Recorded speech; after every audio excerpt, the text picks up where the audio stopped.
sean todos ustedes bienvenidos, tanto en forma virtual como presencial. Vamos a recordar que hoy es la tercera sesión que tenemos en el año, que es la segunda en forma híbrida. Es decir, que tenemos tanto la opción de hacerlo en forma virtual como presencial. El colegio se sentirá muy honrado si nos visitan aquí en nuestras instalaciones. Sabemos que es una temporada difícil, que es Semana Santa, así es que agradezco el esfuerzo de todos los presentes por el hecho de estar aquí. El tema del día de hoy es investigación. Es un tema muy esencial porque se ha demostrado que el avance de un país está directamente relacionado en forma proporcional a la calidad de investigación que se hace. Si un país quiere avanzar, necesita de mucha investigación. Entonces, este es un tema muy, muy especial. El Colegio Mexicano de Ortopedia siempre ha hecho énfasis en tener y mantener y actualizar a este capítulo. Y entonces nos da muchísimo gusto poder darle a la comunidad ortopédica nacional e internacional esta plática, esta serie de lineamientos que nos harán favor de dar más adelante el capítulo de investigación del colegio. Nuevamente, buenas noches y sean ustedes bienvenidos. Gracias. Le cedo la palabra al doctor Guillermo García Félix, vicepresidente. Gracias, doctor García Pinto. Buenas noches a todos.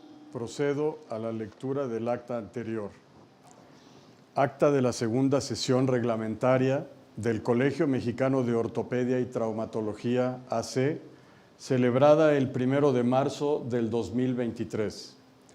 En cumplimiento al estatuto vigente, se efectuó la segunda sesión reglamentaria correspondiente al Consejo Directivo 2022-2024, iniciando a las 20 horas con un registro de 355 asistentes, bajo el desahogo de la siguiente orden del día. Se realizó la lectura del acta de la primera sesión reglamentaria celebrada el 1 de marzo del 2023, la cual fue aprobada por unanimidad. Se incluyó en asuntos generales la invitación a diversos eventos. Se dieron las palabras de bienvenida a cargo del doctor Guillermo García Pinto, presidente del Colegio Mexicano de Ortopedia y Traumatología AC. Y a su vez se dio la apertura de la sesión coordinada por el doctor José Antonio Rosiles Exquius, titular del Comité de Desarrollo Académico de Peritos en Ortopedia. El doctor Rosiles Exquius dio una breve introducción sobre el panel del foro. Individualización del consentimiento informado. Y posteriormente se presentaron los temas de los panelistas que participaron. A las 22 horas se dio por terminada la sesión. Hasta aquí concluye la lectura del acta de la sesión anterior. Si existe algún comentario o pregunta, favor de hacerla llegar a las oficinas. Muchas gracias.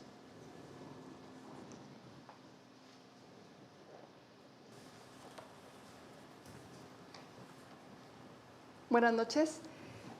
Vamos a hablar sobre eventos y asuntos generales. El Colegio Mexicano de Ortopedia y Traumatología informa que se mantiene las actividades de forma normal en horario habitual. Se recomienda en general se sigan apoyando a través de nuestras vías de comunicación para resolver sus necesidades. Ponemos a su disposición la nueva plataforma digital para que realicen sus pagos e inscripciones desde la comodidad de su consultorio o de su hogar. Acceda a través de https://plataformadigital.colegiocmo.com.mx. Haga clic y conózcala. Agradecemos su participación en nuestras sesiones de capítulo de alta especialidad realizadas de manera presencial en las instalaciones de nuestra sede en el mes de marzo, de acuerdo al siguiente orden. 1. Hubo la sesión conjunta con la Sociedad Mexicana de Pie y Tobillo y el capítulo de alta especialidad en pie y tobillo realizada el 22 de marzo. La segunda, sesión de capítulo de alta especialidad en infecciones óseas realizada el 28 de marzo. Y la tercera, sesión de capítulo de alta especialidad en columna, realizada el 31 de marzo. El Colegio Mexicano de Ortopedia y Traumatología tuvo presencia en la reunión anual de la Academia Americana de Cirujanos Ortopédicos, la AOS, en el 2023, realizada del 7 al 11 de marzo en Las Vegas, Nevada. Fue una experiencia enriquecedora de alto intercambio académico.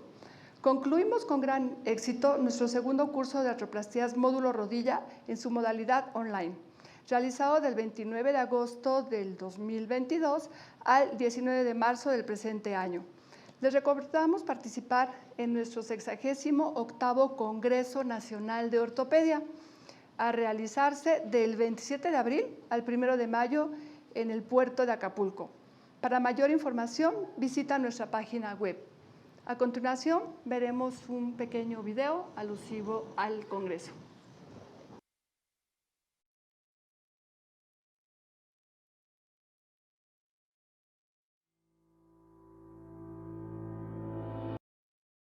Hola, soy el doctor Guillermo García Pinto, presidente del Colegio Mexicano de Ortopedia y Traumatología del bienio 2022-2024.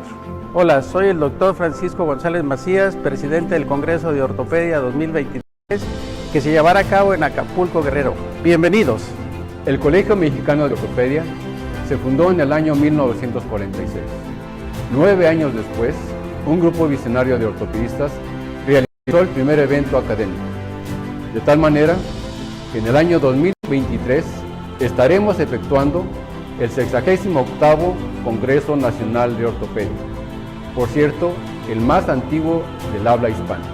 Las majestuosas instalaciones del mundo imperial serán la sede de este importante acontecimiento en el marco del bello Acapulco, uno de los lugares más hermosos a nivel mundial. El evento académico se desarrollará a cabo en una de las mejores temporadas para visitar esta ciudad. Será del 27 de abril al 1 de mayo. El Congreso del Colegio Mexicano de Ortopedia se ha caracterizado históricamente por lograr y mantener un alto grado de calidad académica. Nuestro compromiso es continuar. Los ortopedistas tendremos la oportunidad de convivir e intercambiar las más avanzadas técnicas quirúrgicas, tratamientos y adelantos en la patología músculo-esquelética. El alto nivel es logrado por la presencia de los más importantes ortopedistas a nivel mundial y nacional, que interactúan con los asistentes y enriquecen la experiencia profesional. Hablaremos de temas de impactante actualidad, como son cirugía robótica, telemedicina, biosensores, enseñanza digital e ingeniería genética en ortopedia, entre otros. El evento académico alberga una exposición científico-comercial de gran magnitud. En este espacio, las empresas nos muestran los adelantos que se han obtenido en sus diferentes áreas. Por otro lado, los ortopedistas aportan sus ideas para el mejoramiento de los implantes usados en ortopedia. Una gran característica del Congreso es su adaptabilidad. Por segundo año consecutivo, el Congreso se efectuará de una manera híbrida. Por un lado, presencial, para facilitar la interacción personal, y por otro, la modalidad digital, para aquellos médicos que por diversas circunstancias no pueden asistir en forma física, pero que están interesados en mantenerse actualizados en el saber ortopédico. La interacción entre los ponentes y los asistentes se efectuará en diferentes modalidades. Tendremos simposios, mesas redondas, votación digital, talleres, esto para aprovechar al máximo la experiencia con los profesores. Otro sello distintivo del Congreso es la variedad y diversidad de los eventos sociales. Y por qué no, el reencuentro de los ortopedistas y sus acompañantes. Los esperamos en Acapulco 2023. Acapulco te espera con los brazos abiertos. Un lugar que lo tiene todo. La calidez de su gente es lo mejor. Te esperamos. Esta es tu casa. Recuerda, 2023. Los esperamos en el Congreso de Ortopedia y Traumatología, Acapulco 2023.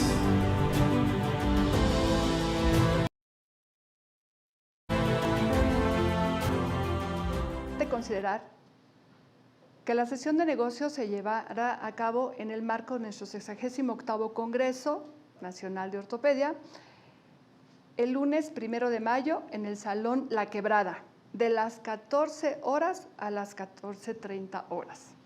Te invitamos a seguirnos en nuestras redes sociales, Facebook, Twitter e Instagram, para que estés enterado de todos los servicios que el Colegio Mexicano de Ortopedia y Traumatología tiene para ti.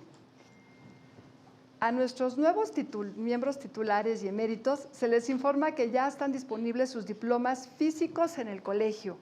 Favor de recogerlos en horario de atención de lunes a viernes de 10 a 18 horas. Aprovechamos para darle una cordial bienvenida y felicitación a nuestros nuevos miembros titulares, doctora Tania Larisa Padilla Álvarez, la doctora Stephanie Velázquez Rodríguez, al doctor Julio César Lozano Durán, al doctor Diego Reyes García y al doctor José Manuel Iglesias Eguiluz. A continuación, le cedemos la palabra a mi gran amigo Armando Torres Gómez, que es el editor en jefe del Acta Ortopédica Mexicana del Colegio Mexicano de Ortopedia y Traumatología, para que nos hable, además de sus distinguidos ponentes, para que presenten el panel foro temas diversos de investigación. Agradecemos por último el patrocinio de Laboratorios AGEFINSA en esta sesión. Sean todos ustedes bienvenidos y nos vemos en Acapulco. Buenas noches, doctora Frida Medina, muchas gracias. Doctor Guillermo García Félix, Guillermo García Pinto, gracias por la invitación. Gracias por los asistentes que están conectados, los que están presenciales en este evento, en esta sesión del colegio. Voy a presentar al doctor Mario Martínez, titular del capítulo de investigación, que va a presentar al panel de conferencistas para esta noche. Mario, muchísimas gracias.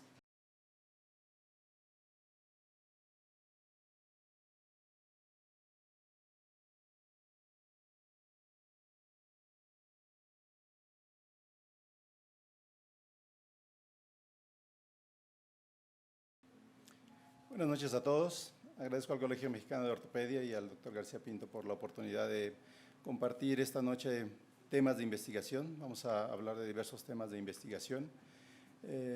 Tengo el gusto de tener a 4 panelistas que conocen mucho de investigación. Para comenzar, vamos a hablar de la importancia de la pregunta de investigación. ¿Por qué es tan importante la pregunta de investigación como piedra angular en el inicio del proceso de la investigación? Para esto tengo el gusto de presentar al doctor Miguel Ángel Clara Altamirano, que es médico ortopedista oncólogo, es maestro en ciencias, es profesor titular del curso de alta especialidad en ortopedia oncológica en el Instituto Nacional de Cancerología.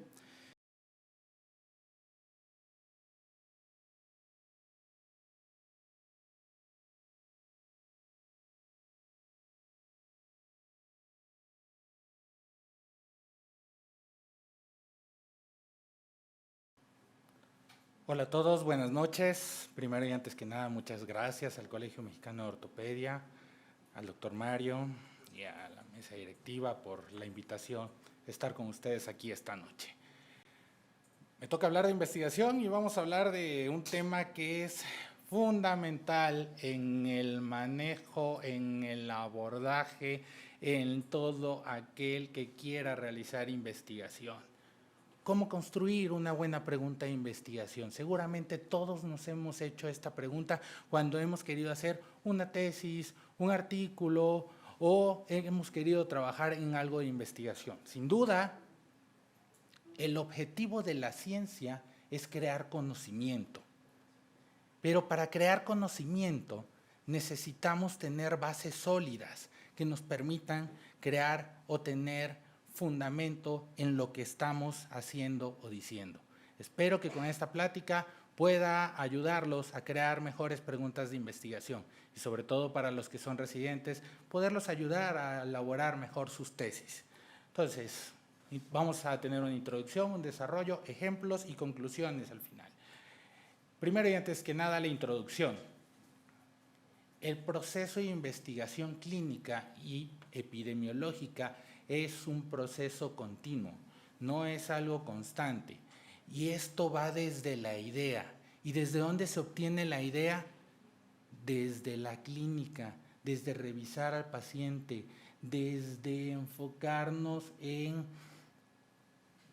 la exploración física, desde ir a los libros y leer. Es muy importante el proceso de investigación clínica y como verán, ir a leer, no solamente ir a un journal, también ir a los libros, todo esto nos va a permitir poder tener idea de lo que queremos investigar, lo que vemos día a día. Las ideas no son suficientes, la investigación o la experiencia, o mejor dicho, solamente la experiencia no es suficiente. Todo esto lleva un proceso que si no termina en la difusión del conocimiento, estamos teniendo falla en algo muy importante para nosotros los médicos, que es la comunicación. Estamos fallando incluso con nuestros alumnos al no difundir lo que sabemos, al no difundir lo que aprendemos. La pregunta de investigación, por lo tanto, es el problema, es lo que nos hace ir más allá. La pregunta es cíclica, porque aunque tengamos una conclusión a nuestra pregunta, muy probablemente, y seguro nos ha pasado cuando hemos publicado algo, muy probablemente esa investigación nos va a generar otra pregunta, y eso es lo bonito de la ciencia, porque es cíclica, porque va desde tener una idea que yo tuve por ponerme a leer, hasta elaborar mi tesis, elaborar mi reporte, elaborar mi artículo. Entonces, es un elemento fundamental la pregunta y además debe estar integrada por una secuencia lógica. Nos va a permitir sin duda descubrir las características de los fenómenos, entender, comprobar y avanzar en el conocimiento de nuestra disciplina. Pero como definición, y esto suena un poco más enredado, pues es la interrogante acerca de la incertidumbre. Es aquello que nos preguntamos acerca de la duda que tenemos.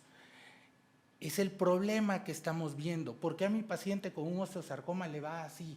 ¿Por qué tal vez este marcador sea un factor pronóstico? Tratar de llenar ese vacío de conocimiento que se está generando, curiosamente, cuando estoy leyendo, porque es la única forma de tener un vacío de conocimiento, yendo a leer. Los propósitos de la pregunta pues son ayudarnos a enfocar y a limitar el estudio, orientar el diseño. La pregunta e investigación, y me voy a detener en este paso, la pregunta e investigación es el eje sobre el cual gira y va en relación directa el título de nuestra investigación, la hipótesis, el objetivo general, las conclusiones. La pregunta e investigación, por lo tanto, es fundamental, como lo dije previamente. Y con esto vamos a permitir comunicar a otros el objetivo de la investigación y además orientar al paradigma educativo por utilizar. De hecho, nosotros al estar investigando estamos rompiendo paradigmas, estamos yendo más allá.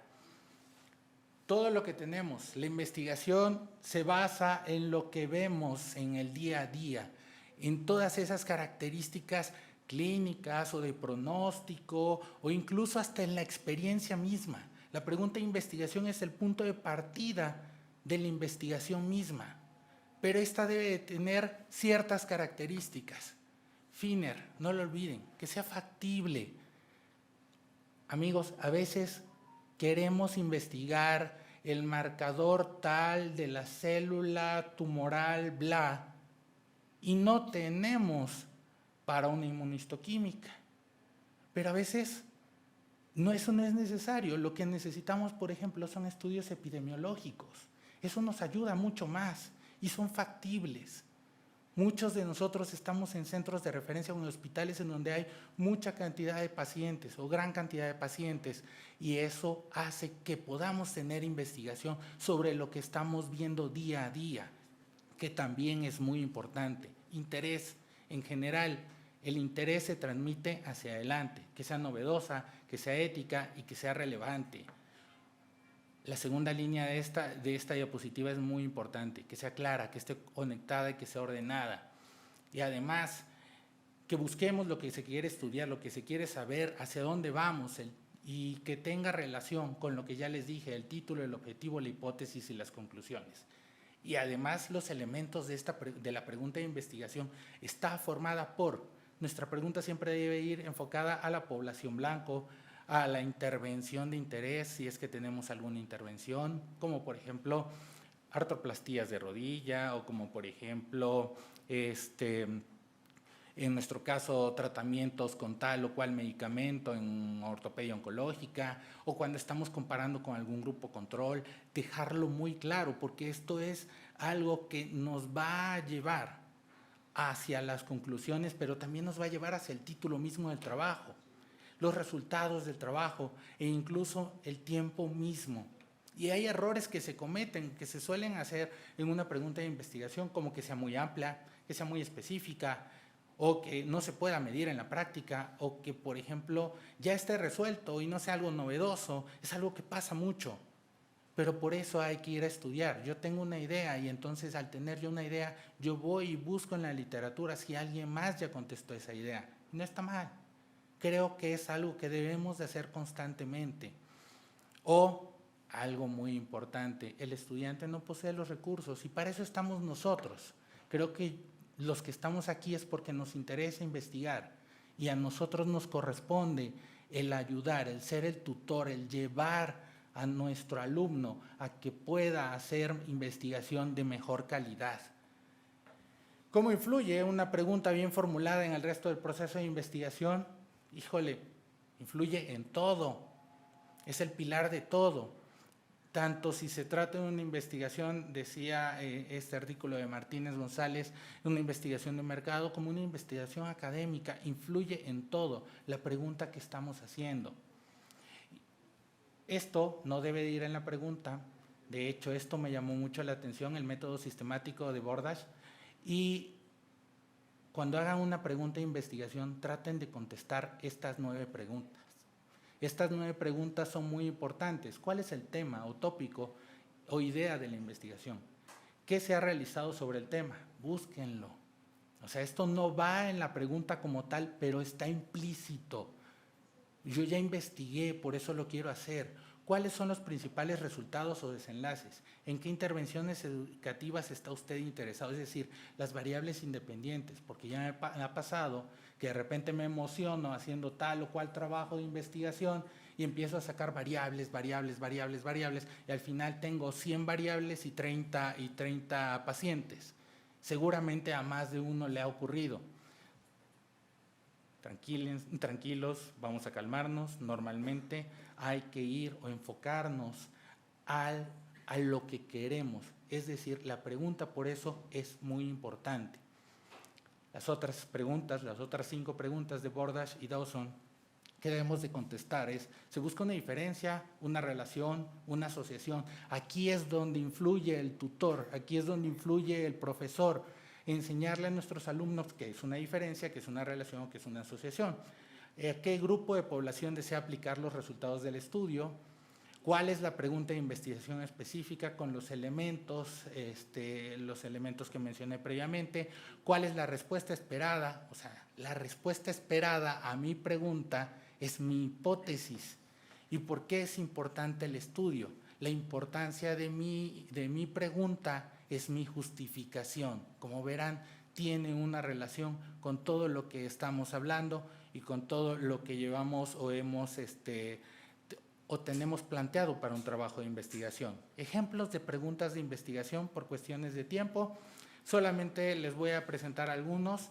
Toda pregunta es perfectible y siempre se podrá cambiar. Pero, ojo, traten de que jamás se responda su pregunta con un sí o con un no.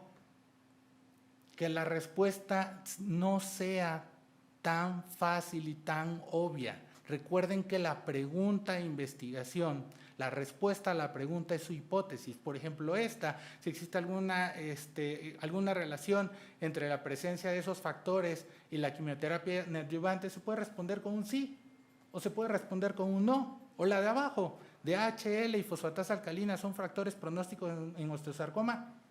Pues sí, no, o hasta tal vez.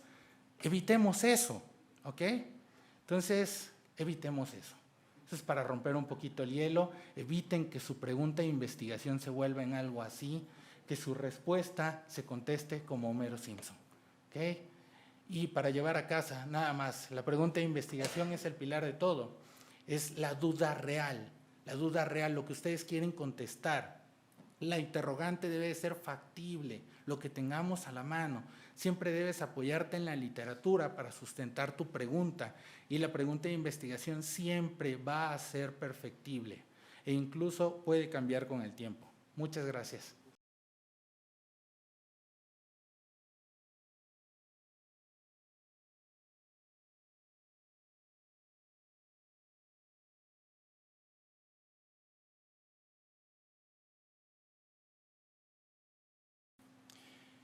Bueno, vimos lo importante de la pregunta de investigación, cómo debemos de formularla.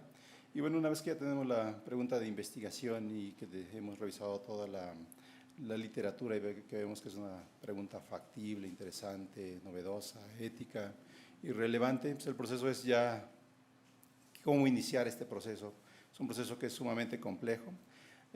La doctora Alelí Lucía Bremer Astudillo, que tenemos el gusto de tenerla aquí, es profesora titular de la Universidad Autónoma de Baja California, en Tijuana, y nos va a compartir cómo hacer investigación y no perder la cabeza en esto. Muchas gracias, Lucía. Fuerte aplauso, por favor, para Lucía.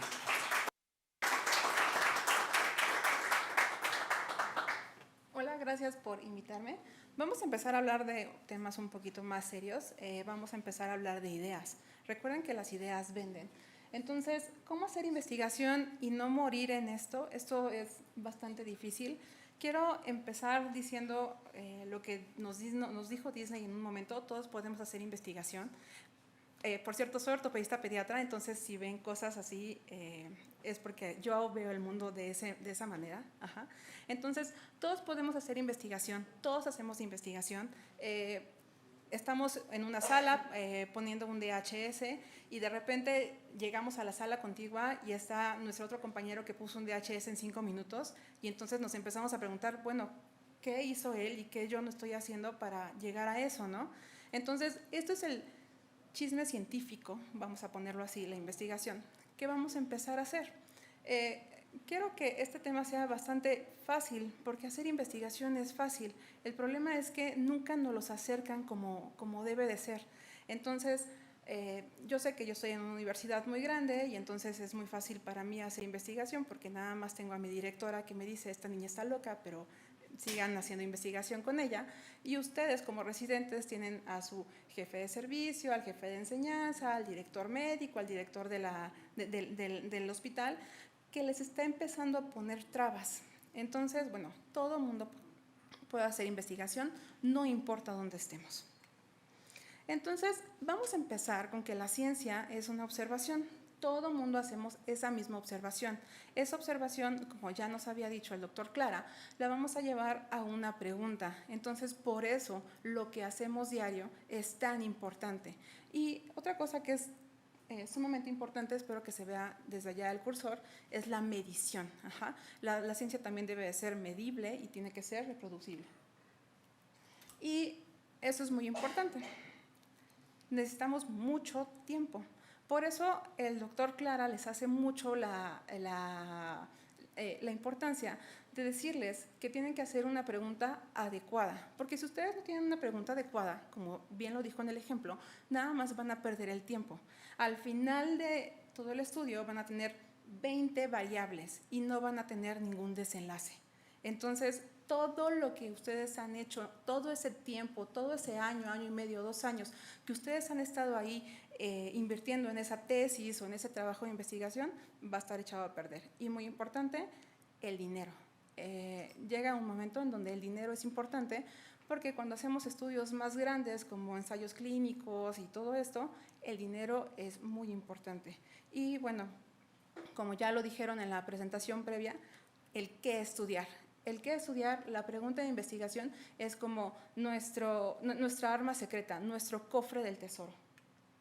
Entonces, Si nosotros queremos tener un viaje especial y lindo, sin chubascos y sin olas muy altas, para llegar al desenlace, a nuestro outcome, necesitamos tener una maniobra adecuada y una buena metodología. Entonces, ahora quiero hablarles de metodología. Yo sé que cuando ustedes revisan los libros de metodología, vemos todo esto, ¿no? Y entonces decimos, bueno, ¿yo qué estoy haciendo? Estoy haciendo una intervención, estoy haciendo una no intervención, estoy haciendo un observacional, estoy haciendo un experimental. No tenemos la menor idea de qué estamos haciendo y para fines de tesis ponemos, bueno, yo estoy haciendo un estudio observacional, descriptivo, analítico de ensayos clínicos. Y entonces eso nos lleva a nosotros y nada más nos quedamos viendo y decimos, este estudiante no sabe ni cómo se come esto, ajá, y tampoco nadie le explicó. Entonces, no es que no me guste este cuadrito, pero no me encanta. Entonces, vamos a empezar a ver que dentro de la metodología hay varias cosas que ver en la metodología. Y una de las cosas importantes es el diseño arquitectónico. Quiero que ustedes empiecen a escuchar esa palabra, diseño arquitectónico de todo lo que vamos a hacer de la metodología. Ajá. Ya luego viene el diseño metodológico y vienen los diseños por objetivos. El diseño arquitectónico es lo que yo voy a hacer para poder llegar a ese desenlace. Y entonces puede ser que yo tenga un diseño de causa-efecto o un proceso. En el metodológico, como ya lo hemos visto, todos los tipos de metodología, que por favor no se casen con ellos. Y en los objetivos, si nuestro estudio es de diagnóstico, de pronóstico, de tratamiento, hay muchísimos tipos de estudio, entonces tenemos que ver qué tipo de estudio estamos hablando, de qué tipo de estudio, a dónde me está llevando mi pregunta, y eso es muy importante. Entonces, en el diseño arquitectónico vamos a ver que tenemos un paciente sano, ajá, y que lo vamos a convertir en enfermo. Y entonces ahí vamos a tener nuestra maniobra. Si puede ser observacional o si puede ser experimental. Todo lo que nosotros no vamos a hacer experimento, todo lo que nosotros no vamos a tocar va a ser observacional. Si de repente nosotros empezamos a hacer 2 brazos, 3 brazos, vamos a empezar a dar medicamento, vamos a empezar a hacer otro tipo de prótesis o cualquier cosa, va a ser experimental. Ajá. Y aquí lo tengo con, en el ejemplo de abajo, voy a poner el señalador, tenemos un sujeto con cefalea, un sujeto enfermo. Entonces, yo le voy a dar un AINE para que se vuelva un sujeto sano. Y eso es muy importante de que ustedes lo sepan. Cuando nosotros vemos la metodología, que este es nuestro diseño arquitectónico, este sujeto enfermo solo debe tener cefalea tensional. Si tiene cefalea por tumor, si tiene cefalea hipertensiva, si tiene cefalea, todos esos tipos de cefalea, ya me está moviendo mi desenlace. Entonces, es muy importante, como lo dijo el doctor Clara, que ustedes tengan la parte pura, la pregunta de investigación bien centrada para saber de qué estamos hablando.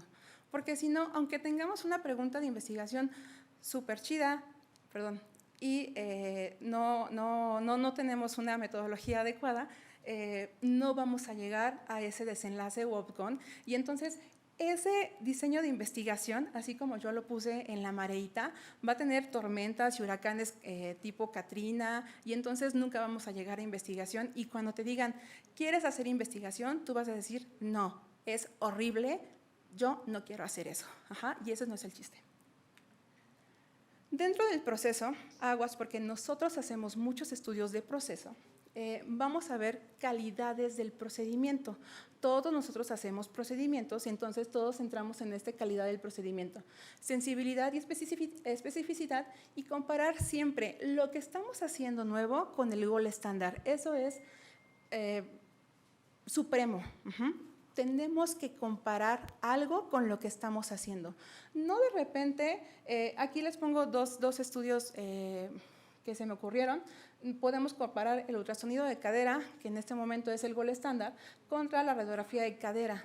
Tenemos siempre que comparar el estudio que estamos planeando con el gol estándar o el clavo femoral que ponemos normalmente contra nuestro clavo femoral nuevo. Ajá.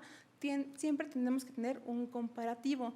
Si no tenemos comparativos, serán observacionales y serán esos estudios, en algunos libros dicen ecológicos, que nada más se está describiendo cómo está el proceso. Ajá.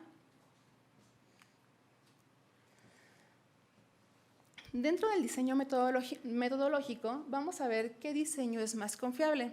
Tengo una amiga que da clases en la UNAM y entonces ella pide hacer la pregunta de investigación y entonces pide pasarla por diferentes diseños metodológicos. Si vamos a hacer un casos y controles, si vamos a hacer un ECA, si vamos a hacer un longitudinal, un transversal, cualquier cosa. Entonces, ¿para qué sirve esto?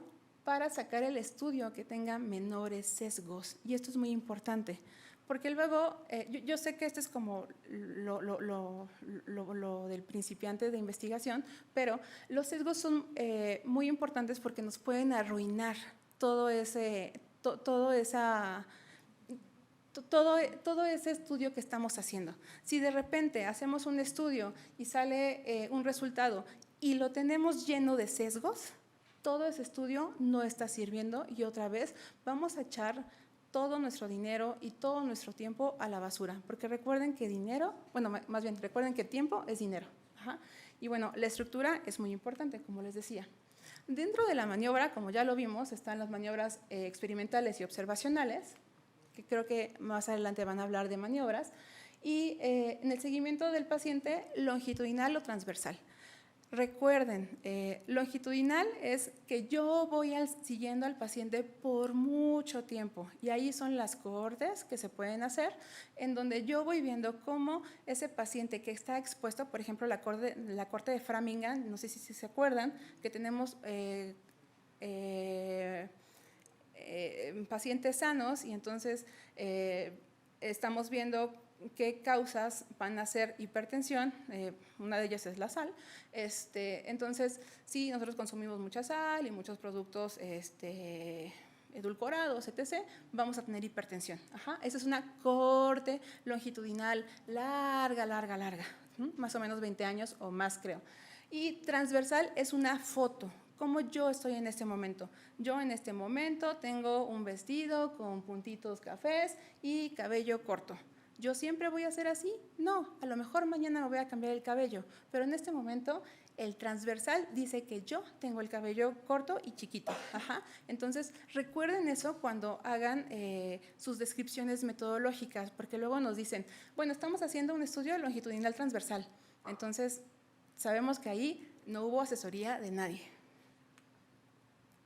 La direccionalidad es muy importante. Tenemos retrospectivo y retroproyectivo. El retrospectivo viene tiempo para atrás, ajá, y el retroproyectivo viene la información que es buscada hacia atrás, y el prospectivo que va hacia adelante, y el proyectivo que estamos hablando de información. Entonces, mucho cuidado cuando nos pongan nuestros diseños metodológicos, porque luego nos ponen cosas que ni siquiera pueden existir en el tiempo, ¿no? Entonces, así de, ¿cómo le vas a hacer para sacar tu muestra de un bebé que no ha nacido, ¿no? Entonces, tengan mucho cuidado con todas las palabras. Yo sé que a veces suena muy rimbombante, pero no lo deben de poner tan rimbombante. Tienen que poner lo que metodológicamente es. Por eso, siempre les voy a decir que si ustedes quieren hacer investigación, se acerquen con las personas que saben.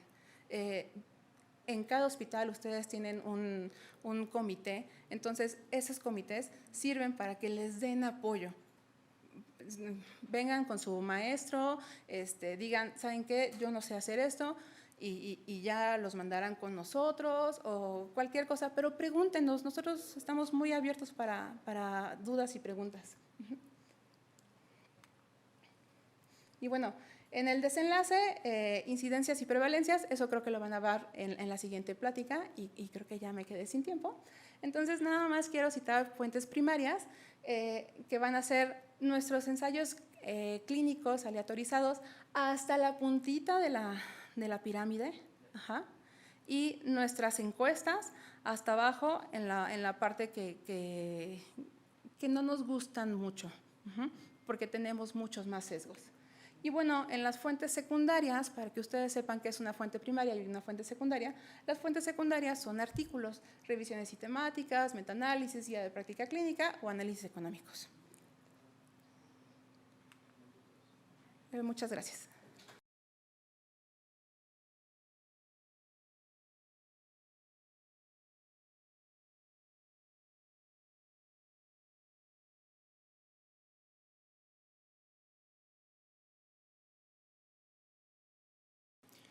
Bueno, ya la doctora Arely nos compartió lo complejo de, una vez que tenemos la pregunta, ¿qué tipo de diseño metodológico elegir?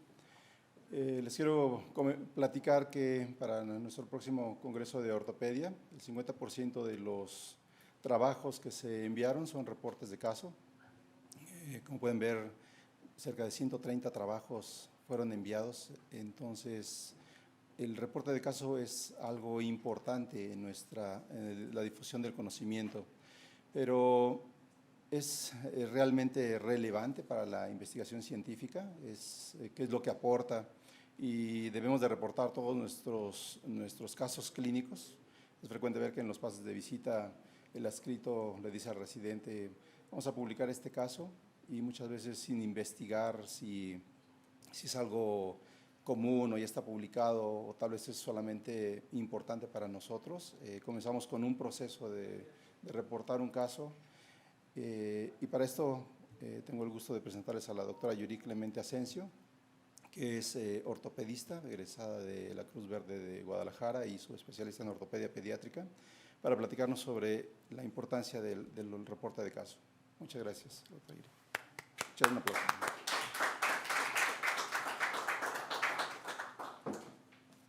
Buenas noches. Primero que nada, agradezco a la mesa directiva por la invitación, tanto también a los coordinadores de capítulo de investigación.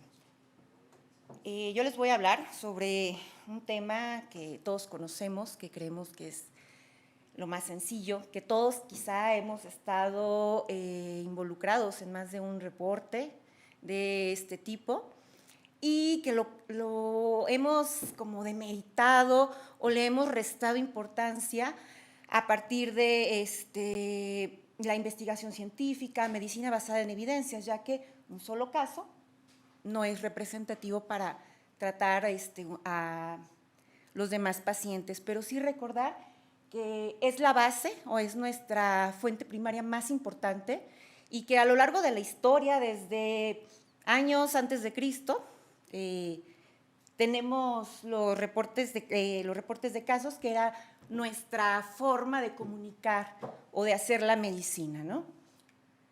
Los antecedentes, como les comentaba, 1600 antes de Cristo, el papiro egipcio, que es el papiro de Edwin Smith, donde se describen casos clínicos con un orden y de una manera metodológica y sistematizada, desde lo que es el título, la descripción del paciente, la descripción de signos y síntomas, un tratamiento o intervención que se realice y la evolución o el seguimiento de este paciente.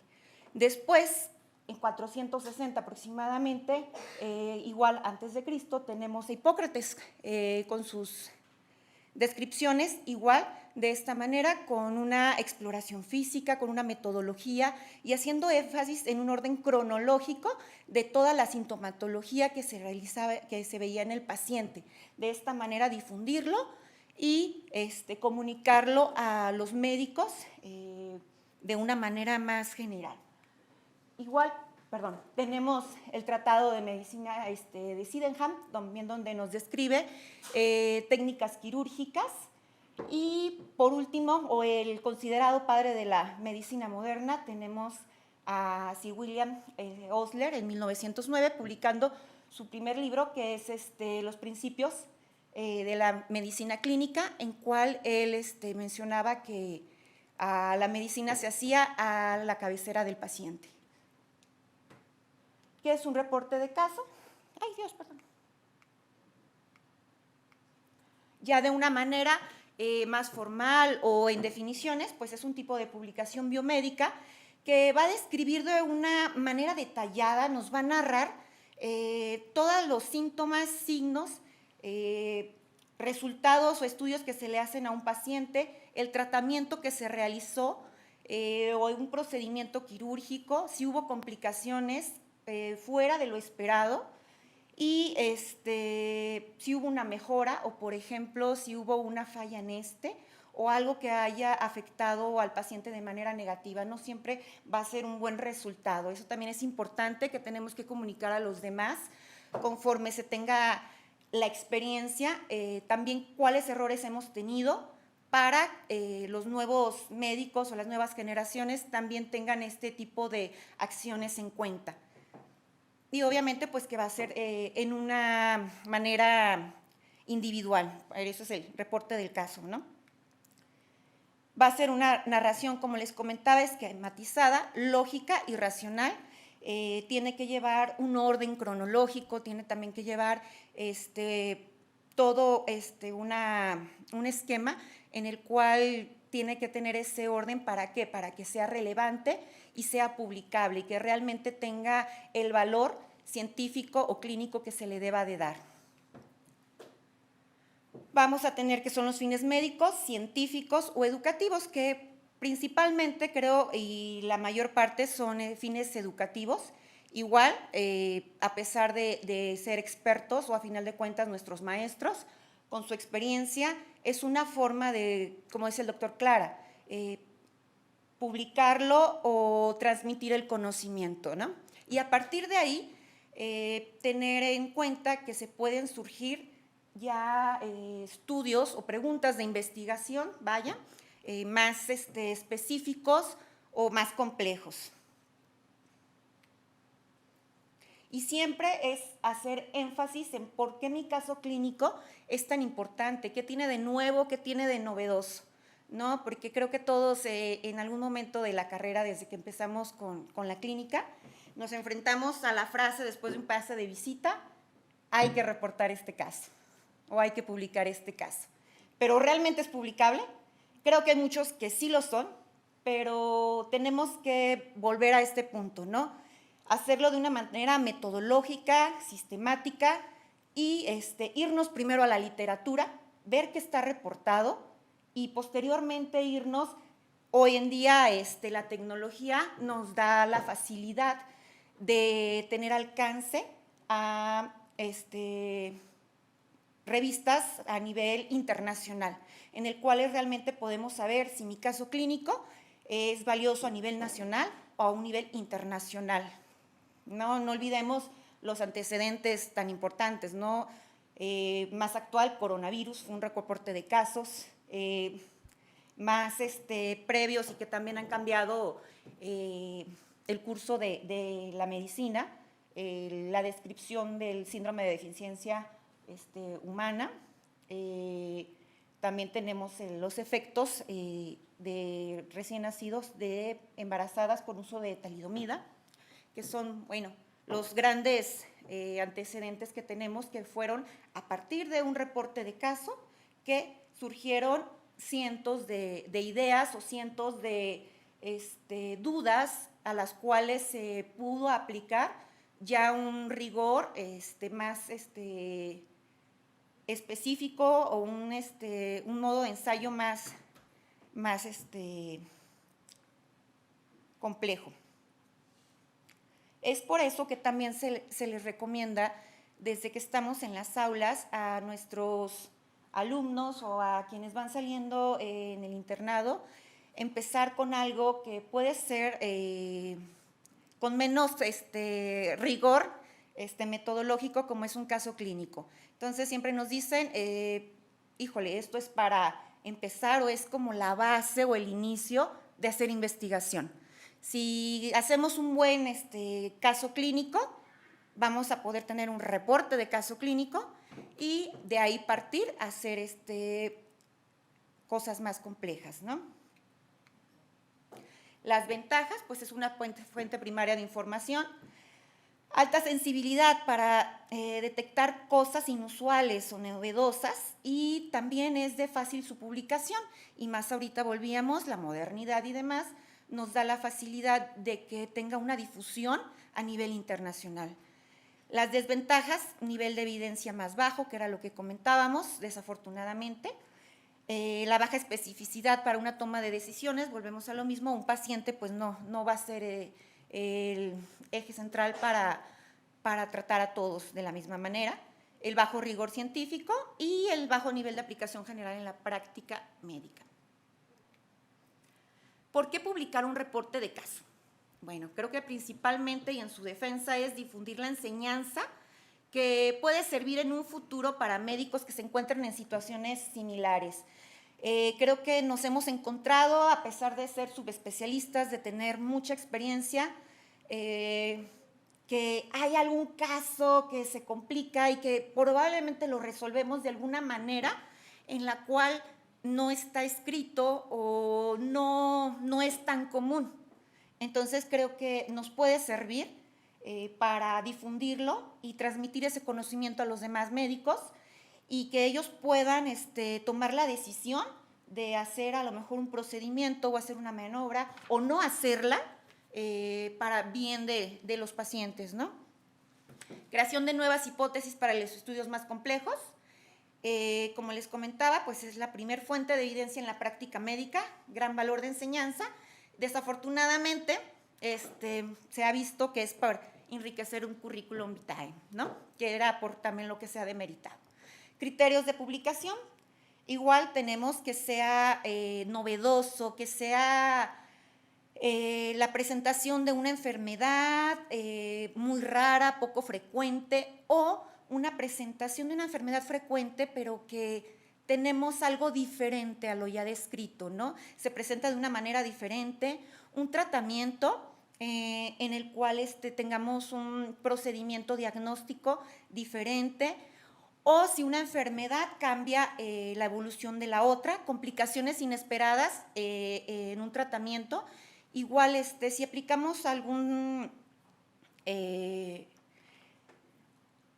tratamiento en el paciente, no necesariamente tenemos que reportar que nos fue bien. Si nos fue mal, creo que también tenemos que decir, esto falló, por favor, no hay que hacerlo, ¿no? Y a veces creo que es lo que no hacemos, reportar o comentar a lo mejor las fallas, ¿no? Que creo que eso es una ventaja para los pacientes. Hay que reportar este caso clínico, les comentaba, de la práctica médica diaria a la realidad. Y preguntarnos es como ser juez y parte, ¿no? Tener en cuenta si realmente es novedoso mi caso clínico. Yo lo leería, o sea, ya tengo mi caso clínico, hice mi buena historia clínica, me fui en una metodología y creo que ponernos en un lado de decir, bueno, si yo no hubiera hecho este caso clínico, ¿lo leería? ¿Qué me deja de aprendizaje? Y si puedo generar algún tipo de investigación posterior a ¿no? La redacción son la estructura de un caso clínico. Afortunadamente, desde el 2013, y por un ortopedista que es su principal autor, el doctor Gagnier, se hizo esta junta para hacer la guía CARE, que es la estructura o lo que se recomienda. Es igual una guía, no es estricta, siempre hay que verificar primero en qué revista quiero publicarlo y posteriormente ver las instrucciones para los autores. No todos piden lo mismo, pero como autores sí les recomiendo que realmente tengamos la conciencia de realizarlo de esta manera, ¿sí? Y también con esto, si seguimos este formato o este checklist, vamos a tener mayor probabilidad de que nos publiquen. Y un pequeño cuadrito de las revistas que publican casos clínicos. Primera línea tenemos los de casa, los nacionales y posteriormente pues ya a nivel internacional. Aceptan casos clínicos y aparte, como les comentaba, seguimos una metodología y pueden ser muy, muy, muy aceptados. Y para resumen, bueno, tenemos un paciente que vamos a tener una intervención médica, que siempre tiene que ser ética, humana y científica, y de ahí es una historia clínica, ¿no? La entrevista, la exploración, el proceso de diagnóstico, el tratamiento. Esto nos va a dar el caso clínico. Tener un caso clínico no quiere decir que se vaya a publicar, pero sí le agregamos criterios para un reporte publicable, que eran los que les presentaba, principalmente guía CARE. Vamos a tener un reporte de caso clínico, el cual, si tenemos todas las palomitas en esos 13 apartados que les comentaba, vamos a tener un documento, un informe de gran valor clínico, científico y obviamente educativo. Gracias.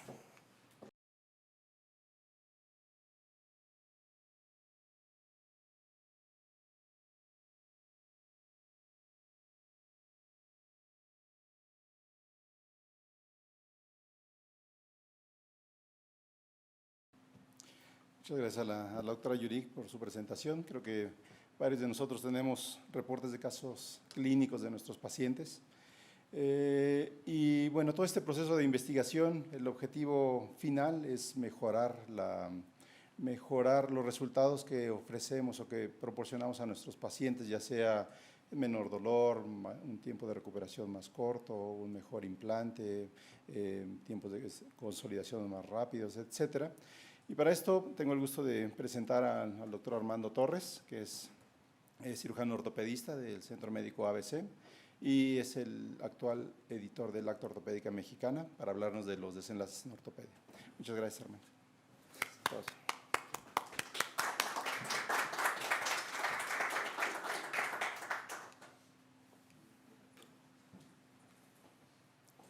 Gracias, Mario. Gracias a la mesa directiva por la invitación a dar esta charla.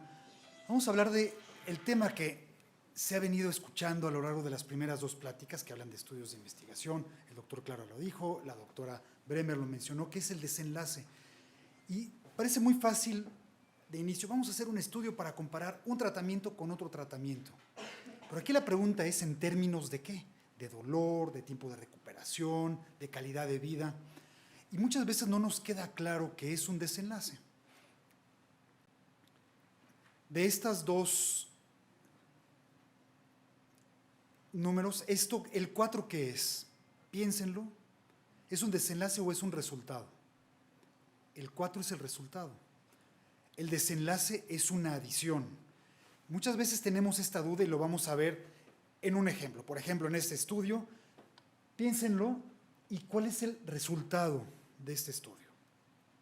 El resultado es un valor, un 7.8%.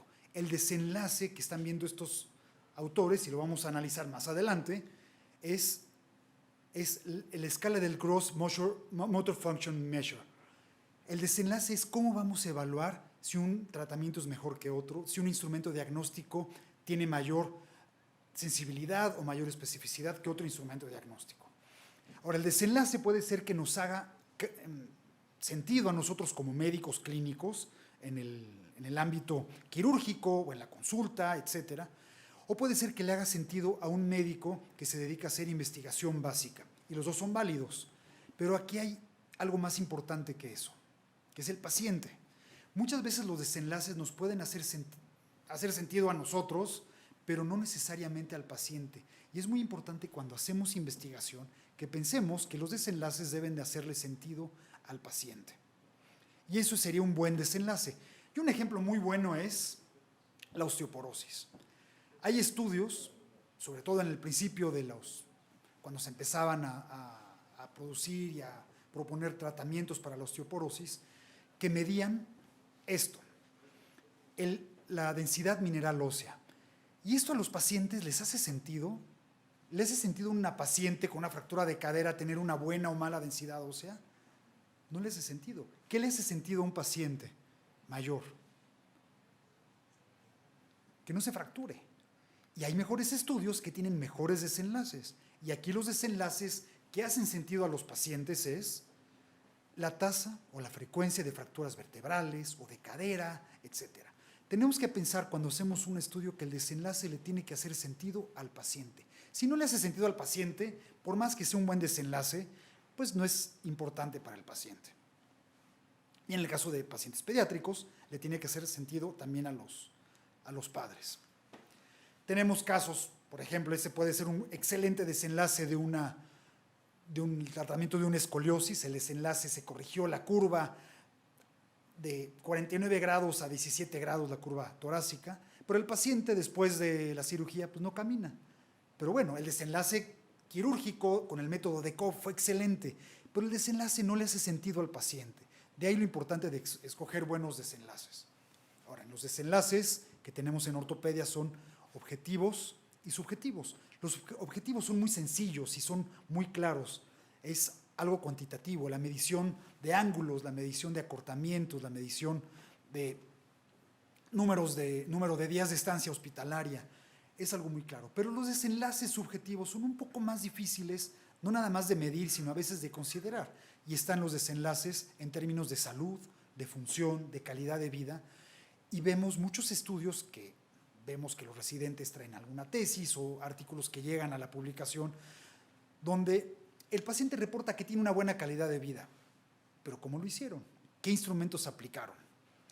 No sé si conocen esta joya de 2 tomos, publicado por el AO, ya es una publicación vieja, tiene más de 10 años, prácticamente 15 años, que son desenlaces y mediciones e instrumentos musculoesqueléticos. Y estos libros traen cantidad de instrumentos de medición de función, calidad de vida, etcétera, de diferentes articulaciones. Para poner ejemplos breves de lo que esta joya contiene, nada más vean que son 51 instrumentos para el hombro.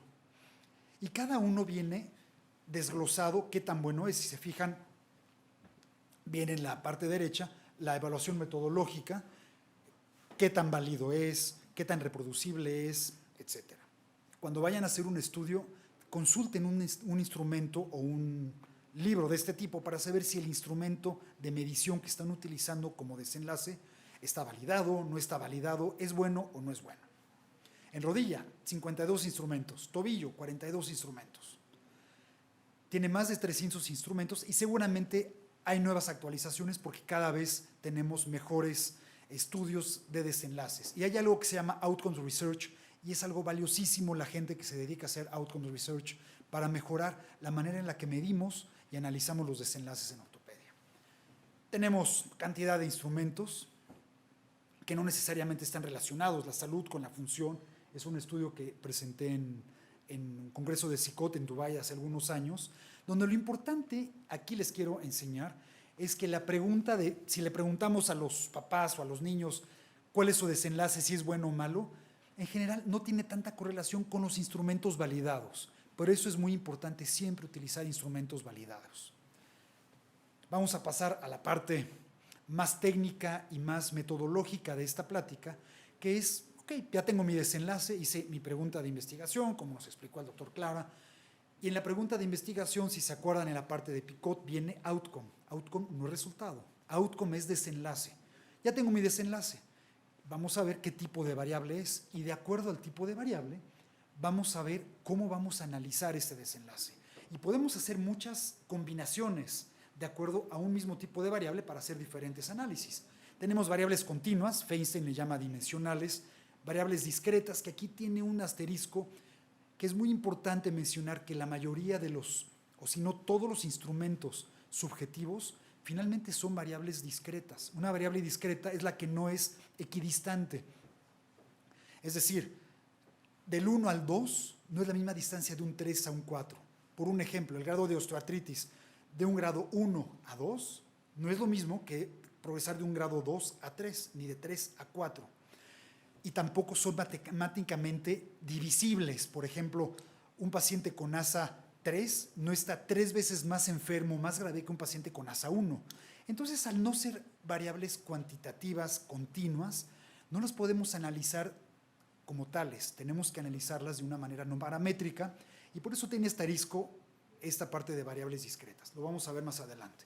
Las variables ordinales, que son órdenes, son escalas ordenadas, variables categóricas, que tenemos sí o no, bueno o malo, buen desenlace, mal desenlace, la prótesis falló o no falló, el paciente se infectó o no se infectó, se murió, sobrevivió, que tenemos 2 o más categorías y podemos tener frecuencias que son proporciones, que pueden estar en un momento dado, en una foto en el tiempo o en una serie temporal. Y vamos a ver cómo analizamos esto. Piensen este ejercicio. Los que están aquí presentes, vale que contesten. esta pregunta de investigación. Con el uso del dispositivo X, Y y Z, la alineación del componente tibial es superior que con la alineación tradicional, hablando de prótesis de rodilla. ¿Qué falta en esta pregunta de investigación? ¿Cómo? ¿Cómo se mide? ¿Y cómo se llama eso? ¿Cómo se mide? Desenlace. Falta precisamente el desenlace. ¿Cómo lo vamos a medir?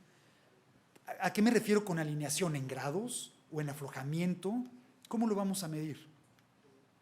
Hay muchas maneras. Puede ser que lo medamos con ángulos radiográficos, con un eje mecánico. Puede ser que utilicemos ángulos clínicos y hagamos mediciones clínicas del paciente. Y en este caso la variable sería continua.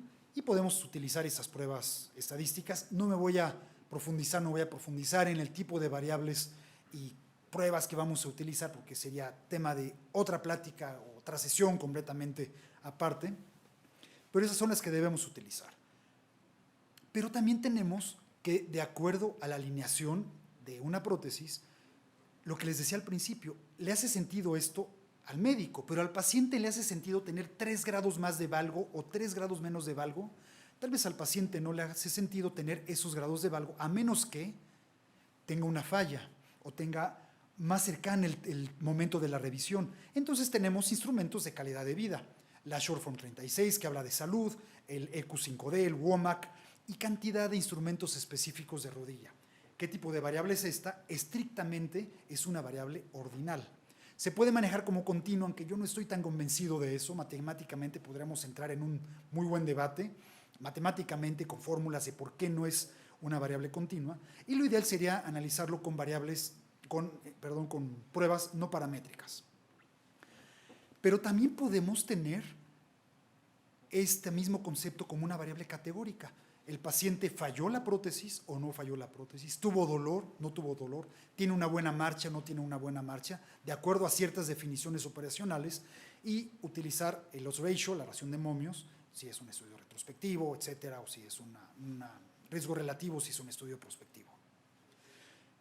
Los pacientes muchas veces tenemos las mediciones y tenemos nuestra base de datos y decimos, pero ok, ya tengo mi valor y una Shortform 36 de menos de 50 lo voy a llamar mal desenlace, más de 51 lo voy a llamar buen desenlace, como sea.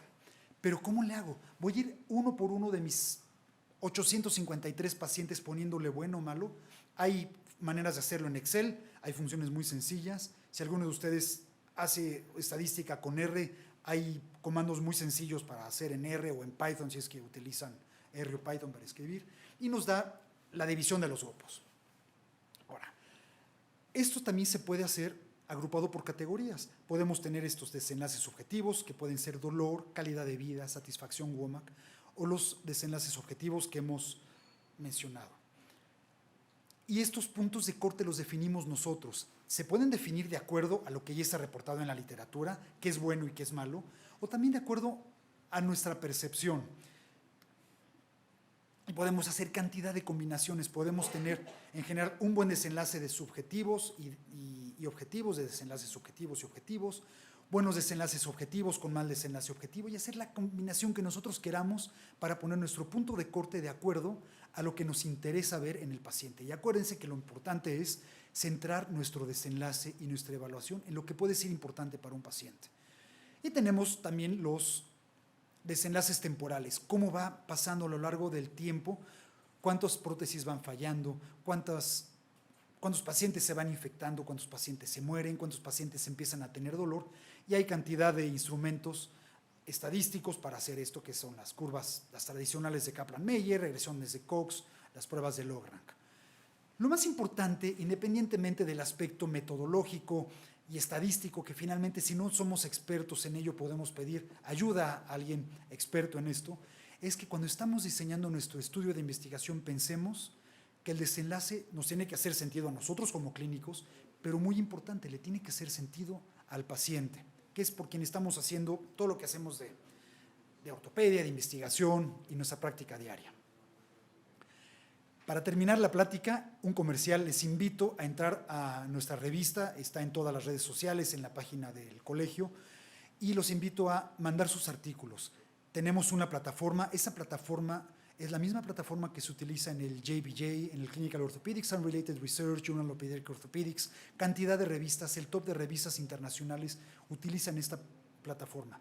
Quienes deseen ser revisores, por favor, regístrense también y mándenos a la oficina editorial con Fernanda González un mensaje de que desean ser revisores para que los pongamos como tales y nos ayuden a seguir con el trabajo de nuestra revista.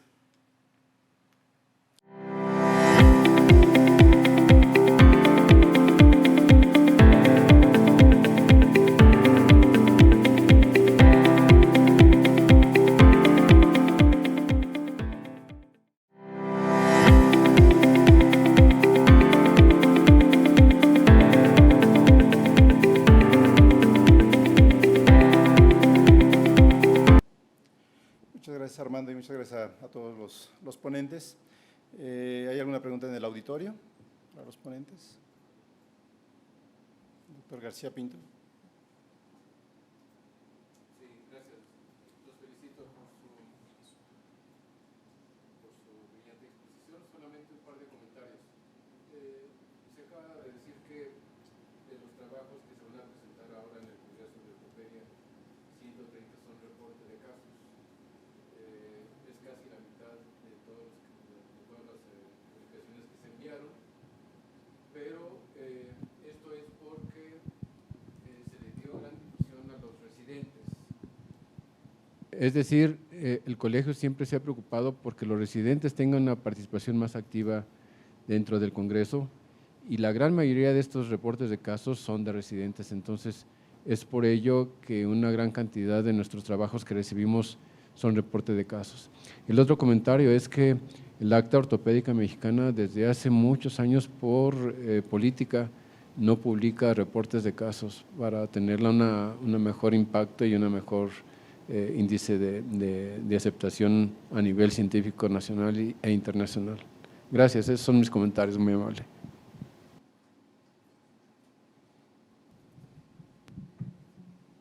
Yo sé que a veces como… ¿Está perdido? Sí. Yo sé que a veces como residentes, sí estamos en los pases de visita y decimos, esto es para reporte de casos. Ahora los nuevos reportes de casos que he visto, que se me hace muy buena idea, es que tienen una revisión sistemática. Yo sé que es más trabajo, en este momento todos los residentes me están viendo con cara de ¿con qué se come eso? Pero hacen una revisión sistemática y luego ponen el reporte de caso. Eso se me hace mucho más valioso y a lo mejor así se podría valorar. Creo que tienen metodología diferentes. Un reporte de caso a un análisis de la literatura. Entonces, hay quienes dicen que sí tiene más valor, pero realmente al tener creo que dos formas diferentes, creo lo ideal o lo más conveniente es primero reportar tu reporte de casos y posteriormente hacer o publicar tu revisión de la literatura. Bueno, yo creo que independientemente de que el reporte de casos o nivel de evidencia sea bajo, siempre es muy valioso todo trabajo. Yo soy de la idea de que todo trabajo de investigación puede generar una nueva investigación, puede generar una nueva pregunta. ¿Por qué? Porque el simple hecho de hacer cierta revisión de la literatura, de investigar sobre la patología, o por ejemplo, en mi caso, cuando tenemos casos sumamente raros o enfermedades sumamente raras, vale la pena que se reporten, vale la pena que no se queden nada más en la experiencia del profesor y de los residentes. A veces podemos juntar más de un caso y entonces podemos hacer series de casos. Y entonces es útil porque una serie de casos nos permite plantear una pregunta o una hipótesis. Tal vez para nosotros no, pero siempre piensen en compartirlo, siempre piensen como que alguien los puede leer en 5 o 10 años y puede tener más casos que ustedes y generar alguna cohorte o generar algún otro estudio. Siempre es muy importante a todos los que los que participaron o enviaron trabajos, realmente los felicito porque están dando un paso más allá y es muy valioso. Bien, ¿alguna otra pregunta? Nos pregunta el doctor,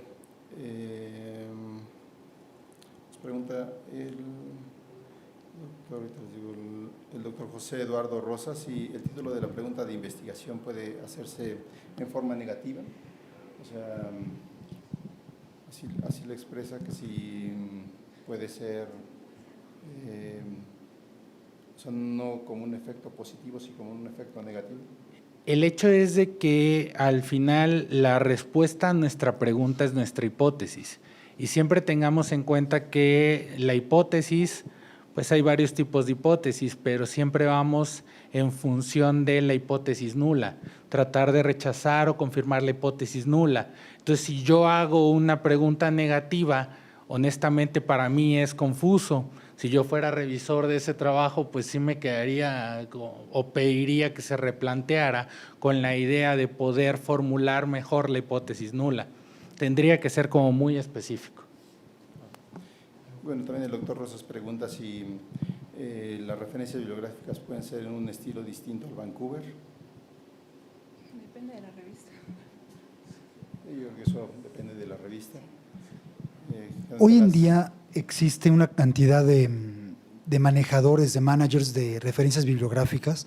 Yo les recomiendo Mendeley, que es el que yo uso. Existe Zotero y existe EndNote. Zotero también es muy bueno y tiene integraciones con Word y con muchas aplicaciones. Ustedes tienen sus referencias bibliográficas, que estos referentes y estas aplicaciones lo que hacen es, de la bibliografía que tienen ustedes en pantalla, le ponen agregar y salen el plugin para su navegador, Firefox, Chrome, el que quieran, lo agrega a su biblioteca de Mendeley, en el caso que yo uso, y ya los tienen. Si ustedes van a la revista y les dice formato Vancouver, le ponen clic y en su Word, en el Word, les cambia formato Vancouver. Si le dice la otra revista, no, necesitamos APA, clic y se los cambia. Entonces, realmente, hoy en día eso es irrelevante verdaderamente porque lo hacen esas aplicaciones.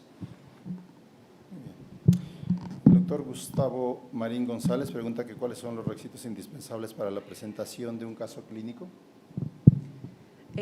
Los requisitos indispensables, ahí igual va a variar o va a ir acorde a la revista en la que se decida enviar el reporte de caso. No, lo ideal o el gran consenso que se hizo con las guías CARE, pero a final de cuentas es una guía, no es totalmente forzosa o que se tenga que hacer. Hay editoriales que la piden tal cual o se recomienda seguir esas 13 pautas, pero hay quienes no.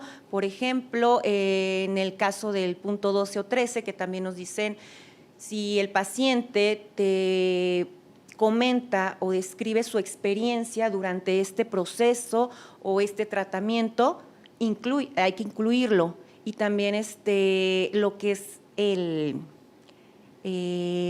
la carta de consentimiento informado, y hay muchas revistas que no lo piden.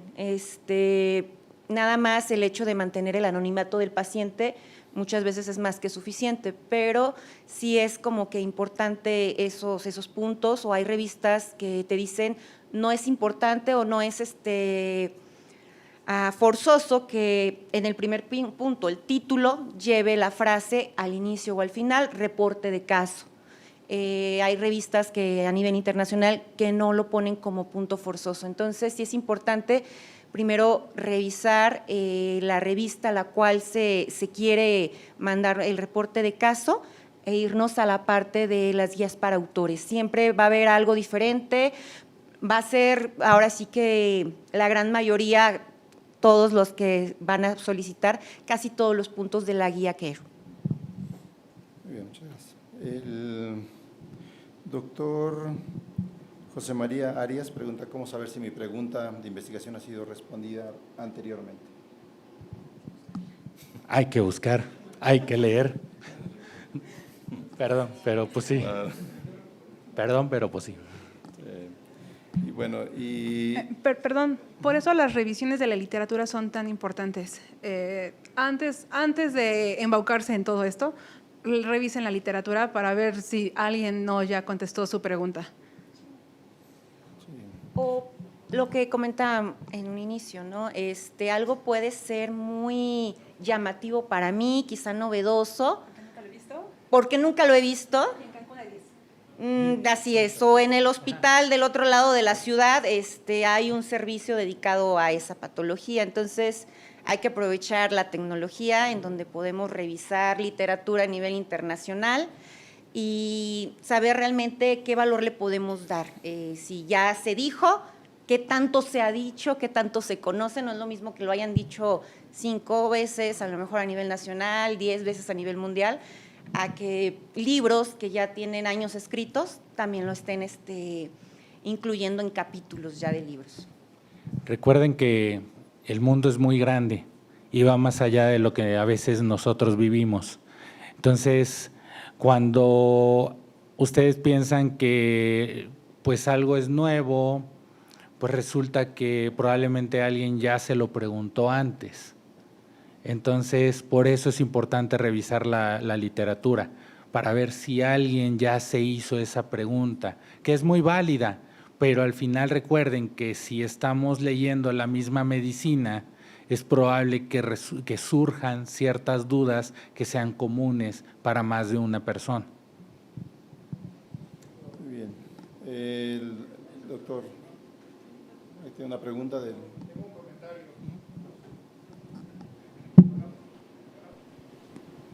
¿Ya? Ok. Perdón, tengo un comentario, Víctor Miramontes. Mi nombre es Víctor Miramontes. Durante algún tiempo yo hice investigación clínica y en el reporte de los casos únicos, lo que hacíamos primero era precisamente hacer la investigación, una revisión. Aquí se contrapone un poco con lo que la doctora, no sé su nombre, pero dijo que después podíamos publicar una revisión. Yo creo que se puede hacer la publicación conjunta de una revisión del caso y presentación de un único caso. Esto es bastante común. Y sí, efectivamente, si no hace uno una revisión, prácticamente muchas veces encontramos que ya eso se hizo, que ya se publicó, que ya se reportó. El otro comentario es, ¿qué opinan ustedes de las estadísticas? Porque ese es el coco de todo mundo. Cuándo aplicar una Chi-cuadrada, una T-Students, una campana de House, o sea, no sé, eso es creo que lo más difícil que como investigador uno puede tener para poder hacer un buen trabajo. Respondiendo a la primera pregunta, en el Congreso de Cochrane del 2022, las revisiones sistemáticas observacionales se están haciendo y ya hay una metodología exactamente para la serie de casos y para los casos clínicos. Y bueno, matemáticamente hablando, hay muchos… Siempre tenemos que hacer el demográfico y ya después, depende de la variable y todo eso, vemos qué más vamos a hacer. El problema, no sé, mis compañeros ahorita les van a decir, existe un exceso de cosas estadísticas que ni siquiera dan para los casos, o sea, cosas ya estadística muy fuera de lugar para ese caso y lo están haciendo.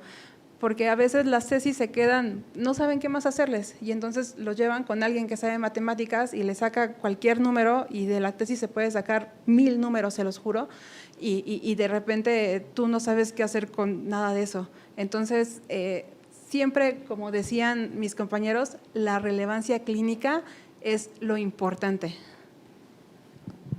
Sí, esto es muy cierto y lo vemos muy seguido. Cuando un residente va y le pide a alguien que hace estadística, le dice, te pago tanto porque me hagas mi estadística, le hace números absurdos, cosas que no hacen ningún sentido porque no están relacionadas con la pregunta de investigación.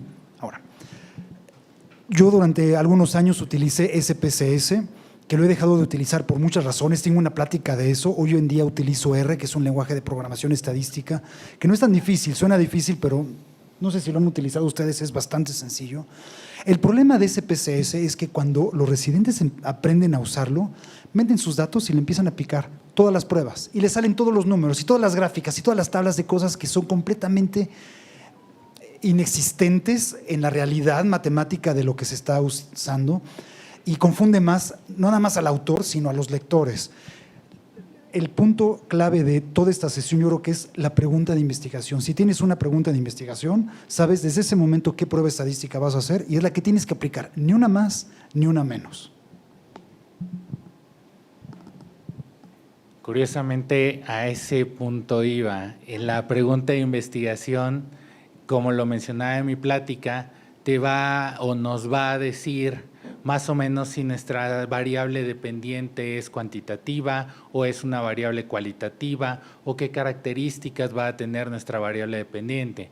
Por ejemplo, si yo quiero determinar factores pronósticos en osteosarcoma, mi variable dependiente forzosamente, o sea, mi variable de resultado es supervivencia global, periodo libre de enfermedad, es decir, cuánto vivió mi paciente o cuánto vivió mi paciente sin enfermedad y cómo lo voy a medir.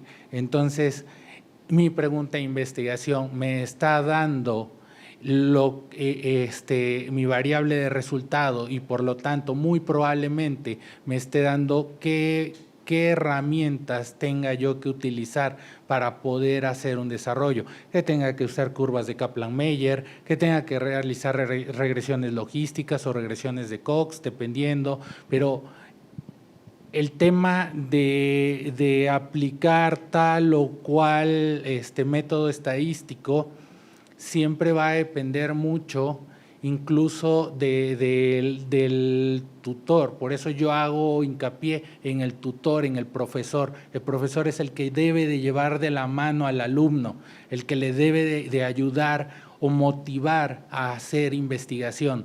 Otra cosa importante es que en medicina le hemos dado demasiado valor o demasiada importancia a la tan temible P, punto menor o igual a 0.05.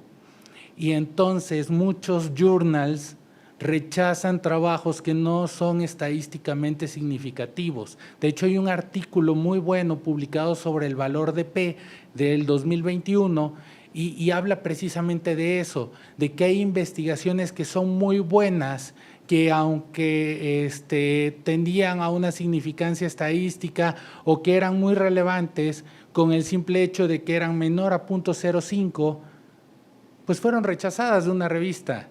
Entonces, esta es una invitación para todos. Y si hacen una tesis y metodológicamente está bien diseñada y su resultado no es estadísticamente significativo, no la dejen en el olvido. Esa tesis nos está contestando algo. Muy probablemente alguien más se pueda hacer esa pregunta, esa misma pregunta que ustedes, y ustedes le están contestando y le están diciendo, ojo, yo encontré que no había ninguna asociación, o yo encontré que no había diferencia entre estos grupos.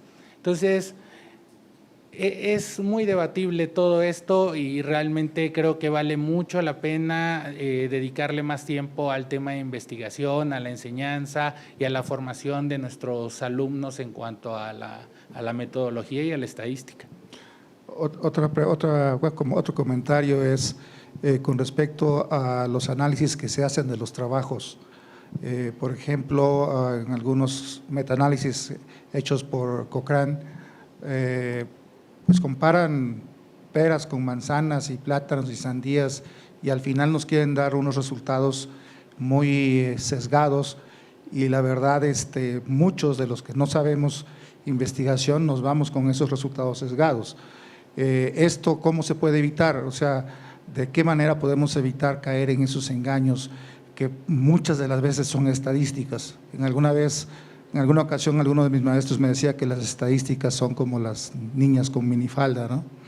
Que nada más enseñan lo que quieren. Cuando se evalúa un metaanálisis, no nada más hay que considerar el efecto, sino la heterogeneidad de los estudios. Si hay una estadística que es la I cuadrada, eso es tema de otra plática completamente distinta, pero existe esa manera. Viendo la I cuadrada uno puede saber qué tanto eran sandías con peras con manzanas o cítricos nada más, toronjas con naranjas y limones, que son más comparables. ¿Alguna otra pregunta?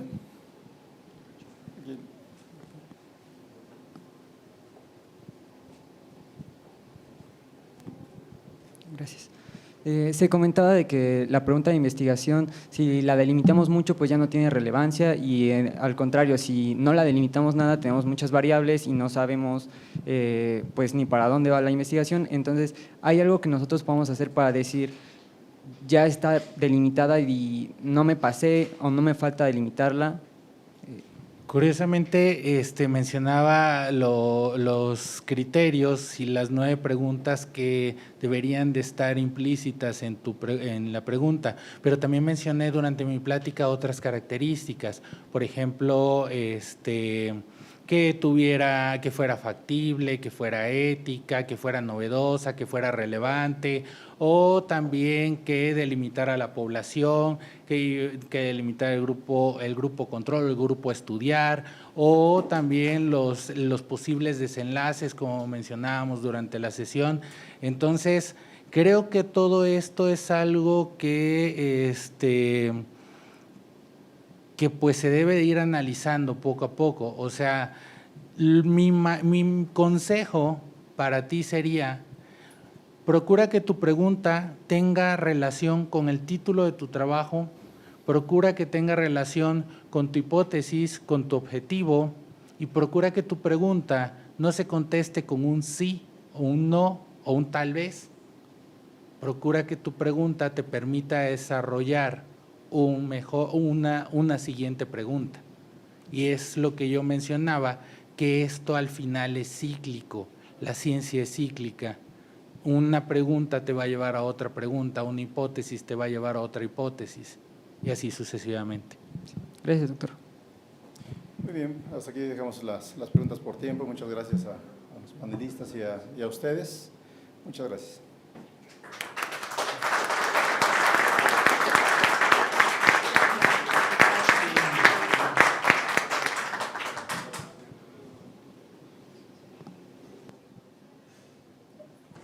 Bien, muchísimas gracias a todos ustedes por su presencia.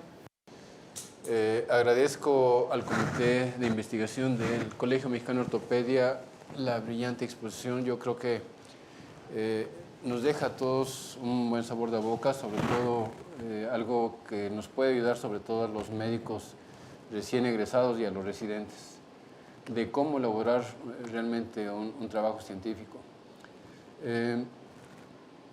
También quiero comentarles sobre el Congreso de Acapulco, que lo tendremos ya en 3 semanas. Como ustedes lo pueden ver, el programa completo ya está en las redes sociales y en la página desde hace un poco más de 2 meses, casi 3 meses, ya completo. Tenemos aproximadamente 400 profesores, tanto en forma virtual como en forma presencial.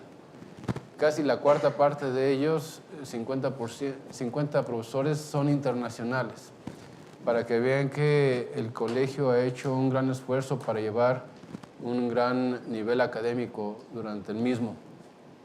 También les puedo comentar que el hospedaje ya también estamos llenos.